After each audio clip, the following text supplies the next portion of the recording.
అమ్మా చెప్పు. నాన్న మార్కెట్లో మిగిలిన డబ్బులతో నేను కొనుక్కోకు నాన్న, బయట డ్రగ్స్ అవన్నీ అమ్మేస్తున్నారంట, అర్థమైందా? అమ్మ నువ్వు ఇచ్చిందే 100 రూపాయలు, మిగిలింది 30 రూపాయలు. ఈ 30 రూపాయల్లో ఎవడిస్తాడమ్మా బయట ఏమైనా? అంటే ఇచ్చి తీసేసుకుంటే వారా నువ్వు? అలా అనలేదు నేను, అలా అనలేదు. ఉండకుండా నువ్వు ఇంటికి రారా. ఏమంటే అమ్మ చెప్పు.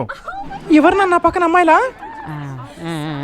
ఆఫీస్లో ఉన్నా చెప్పు. సరే స్పీకర్లో పెట్టి హాయ్ చెప్తా మీ ఫ్రెండ్స్కి. అమ్మా నీ ఫ్రెండ్స్ తినేనరా బాబు, నేను హాయ్ నువ్వు ఏం చేస్తావు కొడుకుతాని లేచిపోతాను. నువ్వు ఆఫీస్కి రోజు వెళ్ళినప్పుడు నాకు డౌట్ వచ్చింది. ముండ కొడుకు నువ్వు ఇంటికి రండి పని చెప్తాను. నేను బయటకి వెళ్ళి ఎంతసేపు అయిందమ్మా? 10 నిమిషాలు. ఈ 10 నిమిషాలు నువ్వు రమేష్కి వస్తారు, సురేష్కి వస్తారు, కామేష్కి వస్తారు కాల్ చేసి నా కొడుకు ఎక్కడ ఏడిపిస్తారా మా ఫ్రెండ్స్ అన్నాక? నాకు ఒక్కడికి ఇచ్చి ఫ్రెండ్ యాప్ ఇన్స్టాల్ చేయి. You can socialise with new people, talk audio calls and video calls with them, games ఆడొచ్చు, గిఫ్ట్స్ పంపించుకోవచ్చు. ఇంకా అమ్మాయిలకి అయితే ఇంకెన్నో బెనిఫిట్స్. అయితే నెక్స్ట్ జన్మలో అమ్మాయిలా పడదామరా? మీరు ఎవరికి డ్రగ్స్ అమ్మేస్తున్నాడు? అమ్మ డ్రగ్స్ కాదం. కుంభమేళలో స్టాంప్ అయితే నేను ఎందుకు రావాలమ్మా ఇంటికి? నీకేమన్నా అవుతుందని బాబు? నాకేమవుతుందమ్మా? ఎంత కట్టావరా? ఏం కట్టానమ్మా? అదే పెట్టు. ఏంటి ఎప్పుడు చూసినా డ్రగ్స్, అమ్మాయిలు, బెట్టింగ్, ఏంటి మాటలన్నీ?